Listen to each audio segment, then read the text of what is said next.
आप कहाँ थे 2008 में जब अभिनव बिंद्रा ने गोल्ड मेडल जीता? कितने साल के थे? नमस्ते जी सभी को। मैं बताना चाहूँगा कि मुझे सच बताऊँ तो कुछ था ही नहीं कि मैं जब तक स्पोर्ट करूँगा कि नहीं। गांव में था और स्कूल में जाते थे उस टाइम, पर स्पोर्ट्स का कुछ नहीं पता था। तो मुझे सच बताऊँ तो उस टाइम मैं ओलंपिक को फॉलो भी नहीं कर रहा था। जब मैंने शुरू किया कुछ टाइम बाद पता लगा कि अकेले इंडिविजुअल ऐसे एथलीट हैं इंडिविजुअल स्पोर्ट के जिनके पास गोल्ड है, और बड़ा प्राउड फील होता था कि मतलब कि सर अकेले एक ऐसा एथलीट है। और फॉलो करने के लिए हम सभी ने काफ़ी कोशिश की थी, मतलब बाकी सभी एथलीट कोशिश कर रहे हैं लेकिन कई साल से हो नहीं पा रहा था। लेकिन सर का भी एक बहुत बड़ा मैंने देखा था कि ट्विटर पे पढ़ा था कि ये इनके मन से एक था कि भाई फॉलो करेंगे टोक्यो में हमको, और मतलब और गोल्ड आ सकते हैं। हाँ। तो वो जब जीता तो सबसे पहले तो मैंने बोला था कि मिल्खा सिंह जी का एक वो मुझे याद आई थी, और सर का अकेला गोल्ड था। फिर ऐसा फील हुआ था कि नहीं हमारे अंदर भी वो चीज़ है, हम भी कर सकते हैं। तो अब मुझे लगता है कि आने वाले टाइम में ये सिलसिला बना रहेगा। तो आप सर के बारे में कब जाने? बाद में सर, जब आप फील्ड हाँ पे जी। आए तब? हाँ, जब काफ़ी साल बाद जब मैंने शुरू किया, जब मैं एथलेटिक्स के अलावा दूसरे स्पोर्ट्स फॉलो करने लगा, तब मुझे सर के बारे में पता लगी कि अकेले हमारे ऐसे एथलीट है जिनके पास गोल्ड है। तो एक बहुत ही ज़बरदस्त चीज़ लगती थी। और आप उनसे मिले थे टोक्यो जाने से पहले? नहीं, मैं सर से फर्स्ट टाइम मोहाली में मिला, सर है ना। फर्स्ट टाइम मोहाली में मिला था मैं तो 2018 में एशियन गेम्स के बाद। टोक्यो के बाद भी मिला। टोक्यो के बाद मिलके क्या किया आपने? सबसे पहले तो सर ने बोला था कि मैंने 10 साल से अपने मेडल को छुआ नहीं है, वो मेडल निकलवाया मैंने, क्योंकि मेरा भी टोक्यो का मेडल मेरे पास था गोल्ड, और सर का भी, क्योंकि इंडिया में 2 ही ऐसे मेडल है। तो मैंने बोला सर प्लीज़ मैं इन दोनों को एक बार फील करना चाहता हूँ। तो सर थोड़ा ऐसे लग रहे थे कि ये पसंद नहीं कर रहे हैं उस चीज़ को, क्योंकि सच बताऊं तो मेरी भी एक ऐसी आदत है कि मैं अपने मेडल को अभी रख दूंगा, और मैं चाहता हूं कि अभी अगले टारगेट पे नज़र रखूं। तो सर का भी ऐसे मुझे फील हुआ कि इनको वो चीज़ पसंद नहीं है कि एक बार जीत लिया बार बार उसी चीज़ को ऐसे दिखाते रहे कि मैंने गोल्ड जीता। ये बड़े काम जो है मैंने देखा है, बड़े काम हैं। तो मैंने बोला कि सर प्लीज़ आप निकालो। तो थोड़ा मैं भी शाई फील करता हूँ, सर मुझसे भी ज़्यादा शाई लगे मुझे कि ऐसे कैसे पोज करना है मेडल को लेके। नहीं, मुझे नहीं पता ऐसे, मतलब वो काफ़ी शाई लग रहे थे। लेकिन बहुत अच्छा लगा उस दिन, मैं जब दोनों मेडल को ले रहा था और मैं बोल रहा था कि ये दोनों एक दो ही हमारे पास मेडल है इंडिया में, और दोनों आज मेरे हाथ में है। तो बहुत अच्छा लग रहा था उस दिन।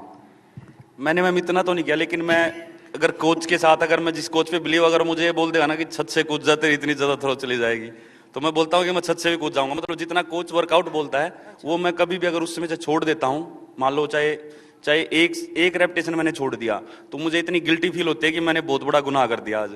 तो मैं वो वर्कआउट कभी नहीं छोड़ता। क्या आपका हेयर स्टाइल आप कहोगे कि आपके टैलेंट को हेल्प करता है? क्योंकि काफ़ी टाइम के लिए आपने एक नहीं, हेल्प तो नहीं करता मैम, ये आंखों पे आ रहे थे, मैंने इसलिए कटवाई थी ओलंपिक से पहले। मैंने अच्छा। सोचा कि यार कभी कुछ गड़बड़ होगी ना, बोलेंगे कि फुकरा हो रहा था लंबे बाल करके चला गया वहां पे। तो मैंने सोचा कि पहले इनको, क्योंकि वो 2-3 कंपटीशन मैंने कैप वगैरह डाला था और बंडाना भी डाला था, तो कुछ भी काम नहीं कर रहा था। वो थ्रो में जब हम लास्ट अटैक करते हैं तो वो कैप भी निकल रहा था, सब कुछ वो निकल के पसीना फेस पे आ रहा था, पूरा बाल भी फेस पे आ रहे थे। तो उनकी तरफ ज़्यादा ध्यान देना पड़ता, कॉन्सेंट्रेट 50% बालों की तरफ जाता था कई बार। तो मैंने सोचा कि इनको कटवा देते हैं, पूरा ध्यान इस पे, ये तो घर की खेती है, दोबारा फिर रुक जाएंगे जी। On this exact day Neeraj मैं तेरे को बोल रही थी, ये पोर्चुगल में था, मैं बोल रही थी चल मेरे साथ हेयर कट के लिए, बोला नहीं नहीं नहीं नहीं मेरे बाल अभी अच्छे दिख रहे हैं। फिर लोगों ने उनके लिए जुल्फे वाले गाने भी तो गाए ना Manisha. Well, I mean, I think that, you know, we all bask in this glory of the gold medals, and most of us only see these gold medals. And some of us, like me, come see the back, and they come at a price. And that's quite a heavy price. It's not always easy. The journey is not always easy. The pain that you know, that is behind this, and the blood and the sweat and the tears, and there is a lot of it. Believe me when I tell you that.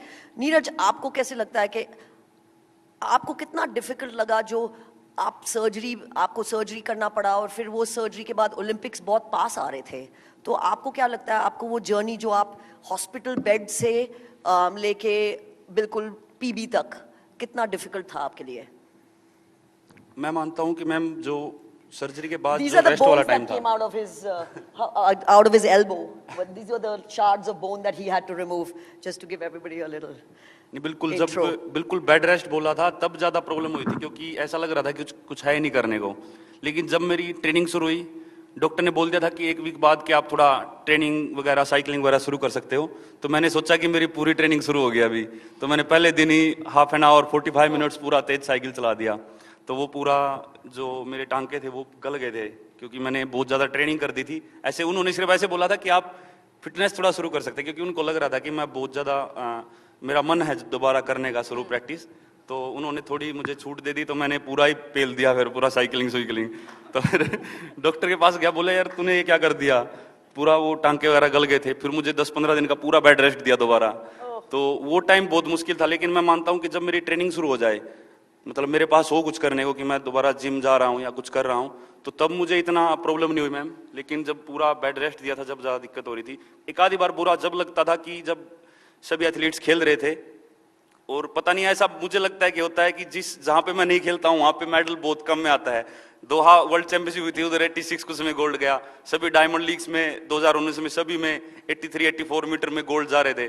तो मुझे ऐसा feel हो रहा था यार मैं नहीं खेल रहा हूँ तो सभी इतना मतलब ऐसा रिजल्ट आ रहा है। और मैं जब खेलता हूँ तो मेरे पर्सनल बेस्ट भी करता हूँ, तब भी मैं 4th आता था कई बार। तो फर्स्ट टाइम हिस्ट्री में ऐसा हुआ था जब मैं दोहा डायमंड लीग खेल रहा था कि मैंने T7.43 मीटर लगाया कॉमनवेल्थ से आने के बाद, और वो मेरा पर्सनल बेस्ट था। मैं सोच रहा था कि ये मेरा डायमंड लीग में पोजीशन हो सकती है अभी फर्स्ट टाइम। लेकिन फर्स्ट टाइम हिस्ट्री में ऐसा हुआ, तीनों थ्रोअर्स ने 90 से ऊपर फेंक दिया। मैं कहा यार क्या हो रहा है। तो उस टाइम थोड़ा सा ऐसा लगता था कि यार इस साल नहीं हो रहा, लेकिन मन में ये बात थी कि नहीं अभी कम बैक बहुत अच्छे से करना है। इंस्पायर इंस्टीट्यूट में मैंने काफ़ी अच्छी वो अपना रिहैब किया, फिजियो था साथ में, सभी JSW की पूरी सपोर्ट थी, और वहाँ पे स्ट्रेंथ ट्रेनिंग कंडीशनिंग के और मतलब डाइट वगैरह के लिए काफ़ी ध्यान रखने के लिए थे। तो दिमाग में एक ही चीज़ थी, अगर कम बैक करना है ना, क्योंकि मैं बीच में मेरे दिमाग में आया था कि मैं एक कंपटीशन खेल लेता हूँ, लेकिन दिमाग में एक ही चीज़ थी कि कम बैक करना है ना तो ऐसा करना है कि पता लगे कि दोबारा से मैं वही पे जहाँ से मैं इंजरी में आया था वही मेरी परफॉर्मेंस। ऐसा नहीं था कि मैं 88 मेरा बेस्ट है तो मैं 79 या 80 मीटर से शुरू करूं। तब मैंने जब पहला कंपटीशन खेला था 2020 में, तो सीधा मैंने ओलंपिक क्वालिफाई किया था मेरी सेकंड बेस्ट थ्रो के साथ। तो वो जब ट्रेनिंग शुरू हुई तो मैं बिल्कुल ठीक हो गया था। जैसा कि मैम बोल रहे हैं कि वो थोड़ा मुश्किल था टाइम दिमाग के लिए, लेकिन जब फिजिकल ट्रेनिंग मेरी होती है तो उसमें अपने आप मेंटली और मैं फिजिकली स्ट्रांग हो जाता हूँ।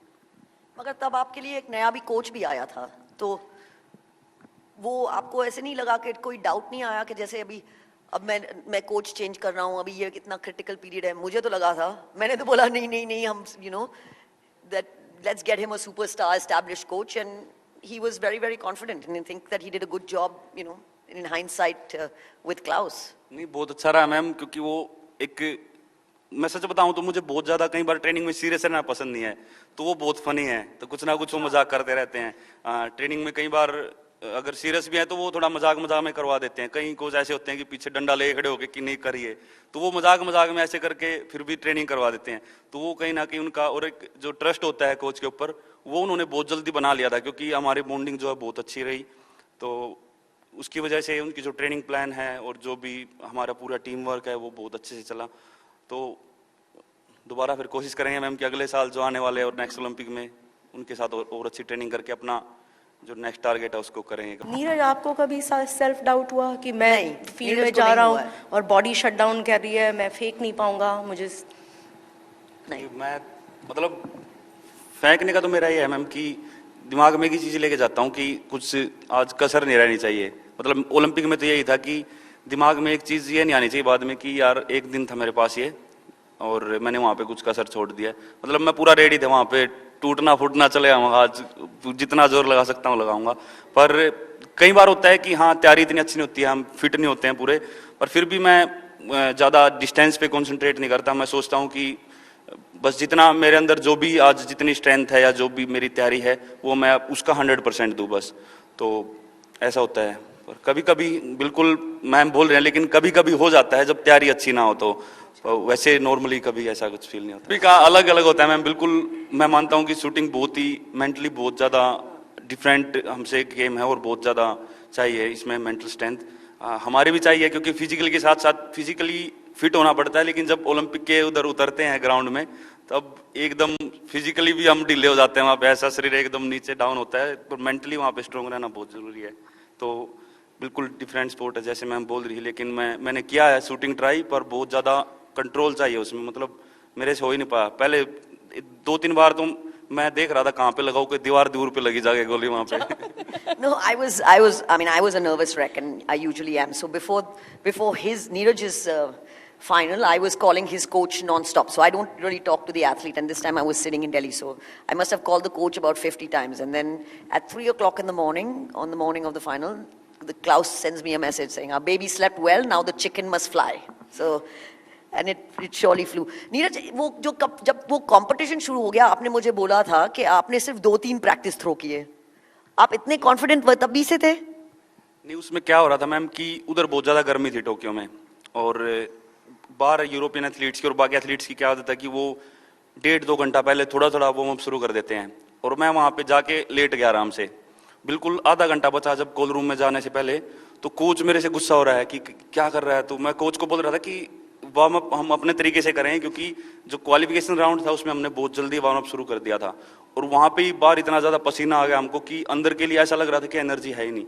तो मैं आराम से लेटा हुआ है, कोच मेरे से ज़्यादा कोच में जोश था वहाँ पे, क्या कर रहा है। तो यहाँ पे सभी एथलीट वार्म अप कर रहे हैं और सभी रेडी हैं वहाँ पे जाने के लिए, पर मेरे दिमाग में ये था कि नहीं, आराम से करना है और यहाँ पे ज़्यादा जोर नहीं लगाना है, जो असली चीज़ है वो अंदर है। मतलब बाहर जब हम वार्म अप कर रहे थे वहाँ पे मैंने 2-3 थ्रो किए, और कोच भी उसमें खुश था, मैं भी खुश था।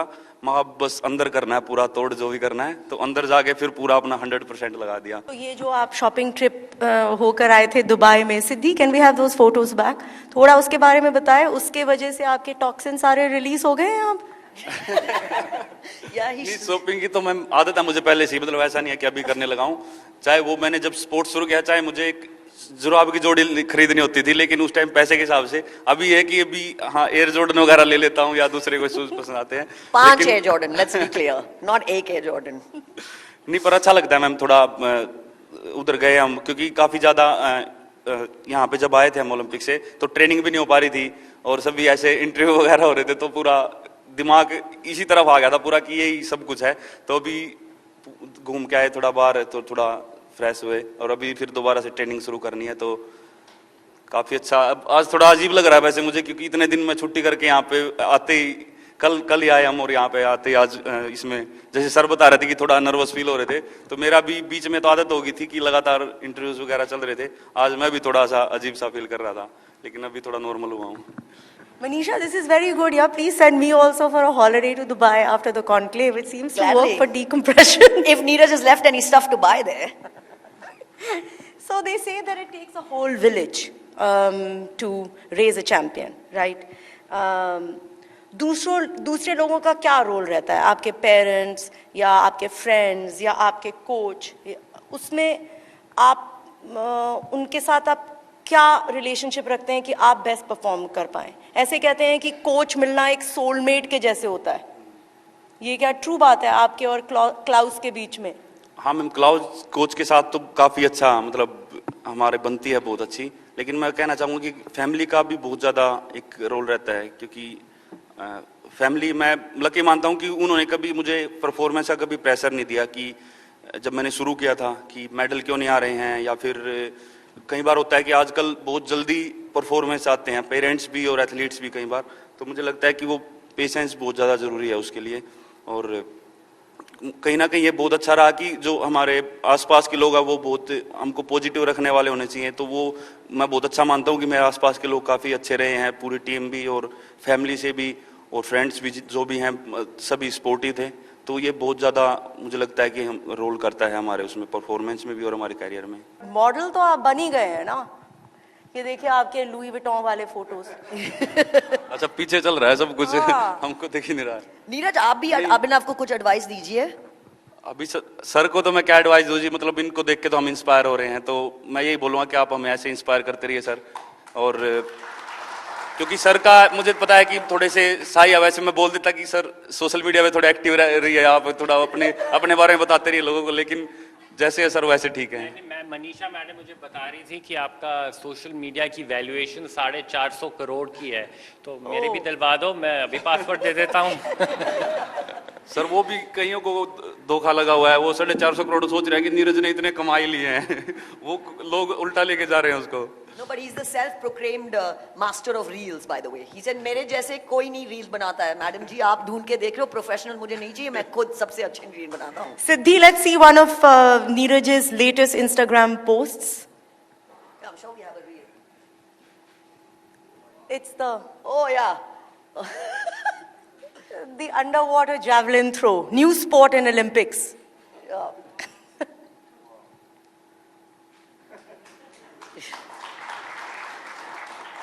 नीरज, तो आप इस सेशन का एक रील बनाएंगे? क्योंकि बना देंगे हमारी मैम। कॉन्क्लेव की टीम आपके जैसे तो इतना अच्छा रील नहीं बना सकती ना। नहीं मैम, वो फ्री टाइम में जब मैं ट्रेनिंग की वीडियोस देखता रहता हूँ अपनी, सबसे ज़्यादा मैं मोबाइल में बार बार, चाहे मुझे जब फ्लाइट में बैठता हूँ कभी भी, मैं अपनी ट्रेनिंग की वीडियोस या ऐसे वो देखना बहुत पसंद है। तो मैं फिर उनको क्रॉप कर करके मैं उनमें म्यूजिक डाल के, वो मुझे अच्छा लगता है, मतलब दिमाग में वही चीज़ रहती है, ट्रेनिंग और जेवलिन के बारे में सोचता रहता हूँ। तो वो जब वही चीज़ है ना, तो कोई शिद्दत से करे कोई चीज़ अच्छी लगती है, अच्छी बनती है वो, तो इसलिए थोड़ा वो ठीक होती है। सेशन के मैम देख लूँगा कैसा सब कुछ रहेगा। मैं बना दे नीरज। पता है तुम्हारे इंस्टाग्राम फॉलोअर्स बढ़ भी जाए, पता नहीं, 2 गोल्ड मेडलिस्ट एक साथ। ठीक है मैम, वो एक सोशल मीडिया एक अलग चीज़ है, पर ठीक वो इतना, मतलब मैं उसको बहुत ज़्यादा ज़रूरी भी नहीं मानता हूँ। उतना सबसे ज़्यादा ज़रूरी तो अपना स्पोर्ट्स ही है, मतलब उस पर ज़्यादा फोकस है। वो इतना मैं उस पर ध्यान नहीं देता हूँ, कभी कभी बना लेता हूँ, ऐसा नहीं है कि मैं उसी के ऊपर फ्री टाइम में पूरा रील्स बनाने पे लगाता हूँ।